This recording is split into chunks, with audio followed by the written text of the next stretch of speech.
Hello guys, Raghu আসছে। রঘু রঘু হুম বলেছিলাম না গতকালকে যে আজকে 11:30টার দিকে দেব রঘু ডাকাতের প্রি-টিজ রিলিজ করবে। বাপরে বাপ, মানে আপনারা খাদানকে ভুলে যাবেন। কলকাতায় যে লাস্ট কমার্শিয়াল মুভি যদি বিগ বাজেটের হয়ে থাকে সেটা ছিল দেবের খাদান মুভি। খাদান মুভিরে 10 গোল দিব এই যে রঘু ডাকাত। রঘু ডাকাত মানে কি পরিমাণ বাজেট নিয়ে যে করছে তা একমাত্র এই যে প্রি টিজগুলা, এই টিজারটা দেখলে বুঝতে পারবেন যে রঘু ডাকাতে দেবে এবং এসবিএফ যে টাকা খরচ করছে। এসবিএফ অনেক দিন পরে এরকম বড় ধরনের একটা গ্র্যান্ডার একটা মুভি নিয়ে চলে আসছে, যার কারণে এসবিএফকে হ্যাটস অফ জানায়। এসবিএফের এটা প্রয়োজন ছিল।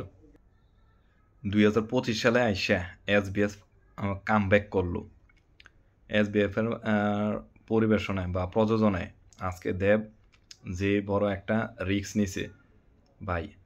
আর সবচেয়ে ভালো লাগছে প্রিটিজে শুধুমাত্র একমাত্র দেবকেই দেখেছে, দেবের উপরে ফোকাস দিছে। তবে এটা বলতে পারবো ওইখানে একটা মানে একটা হিন্দু ধর্মের যে দেবী আছে, কি বলে কালী দেবী মনে হয় বলে, ওই দেবীরে যে ওইখানে দেখাইছে, মানে আমরা সবাই টিজারটা দেখলে তাকাই থাকতে হবো। আর যখন দেবের এন্ট্রি হয় ভাই, দেবের চোখের যে একটা এক্সপ্রেশন দিছে, বাপ রে বাপ, মারাত্মক লেভেলের। দেবের চোখের এক্সপ্রেশন দেখলে মনে হবে যে চোখ দিয়ে আগুন জ্বলাইতেছে। দুর্গাপূজার মধ্যে দেবের কলকাতা শুধু একমাত্র দেবে কাঁপাইব। এই একমাত্র সবাই মুখে মুখে থাকবে শুধু রঘু রঘু রঘু। রঘু ঢাকাতে একতরফা ওইখানে রাজত্ব করব। আর আমার মতে যে এসবিএফ দেবের সাথে আমার মনে হয় এই এত বড় বাজেট নিয়ে চিন্তা করছে, কারণ হচ্ছে খাদান যদি ফ্লপ হইতো বা এভারেজ হইতো তাহলে অবশ্যই আজকে রঘু ডাকাত হইতো না লোক। কারণ এটা দেব নিজেও বলছে, যদি খাদান ফ্লপ হইতো তাহলে রঘু ডাকাত হইতো না লোক। রঘু ডাকাত কিন্তু মাঝখানে শুটিং বন্ধ ছিল একমাত্র খাদানের জন্য।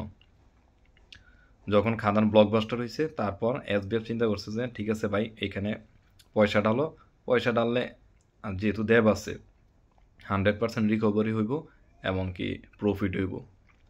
আর সবাই এটা জানেন যে ওপার বাংলায় এখন দেব মেগাস্টার।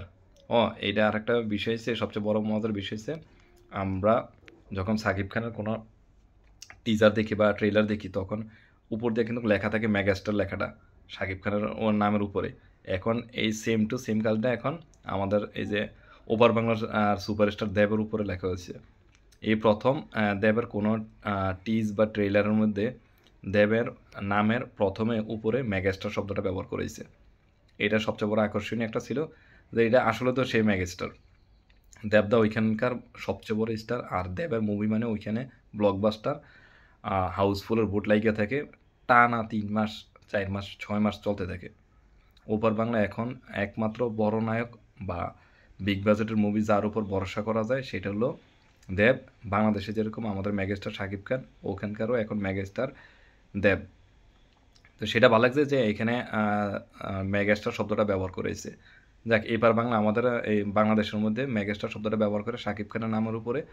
এখন ওপার বাংলায় সেটা ব্যবহার চর্চা শুরু হয়েছে। যেমন জিতের ক্ষেত্রে শুধু সুপারস্টার শব্দটা ব্যবহার করা হয়, আর এখন দেবের ক্ষেত্রে দেখা গেল যে মেগাস্টার শব্দটা ফার্স্ট টাইম ব্যবহার করছে। এই জিনিসটা ইউনিক লাগছে আমার কাছে। আর টিজারটা দেখা আমার কাছে দুর্দান্ত লাগছে, মানে টাকা যে খরচ করছে সেটা বোঝা গেছে।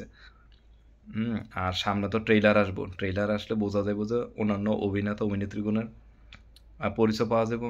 আর আপনারা দেখেন এসবিএফ এর চ্যানেল এবং দেব এন্টারটেনমেন্ট চ্যানেলও ইউটিউবে দেওয়া আছে ট্রেইলারটা। ভাই মানে পাগল করার মতন ট্রেইলার ছিল, সরি মানে টিজার ছিল। মানে পছন্দ হইব না এমন না, তবে দেবের চোখের এক্সপ্রেশন আমার কাছে ভালো লাগছে। রঘু ডাকাত এবার দুর্গাপূজায় কাঁপাবে, বক্স অফিসের কিং আবার ব্যাক করতেছে। আশা করি সবাই ভালো থাকবেন। চ্যানেলটি নতুন হয়ে থাকলে অবশ্যই সাবস্ক্রাইব করবেন, পরিবারের সাথে যুক্ত হইবেন। আল্লাহ হাফেজ।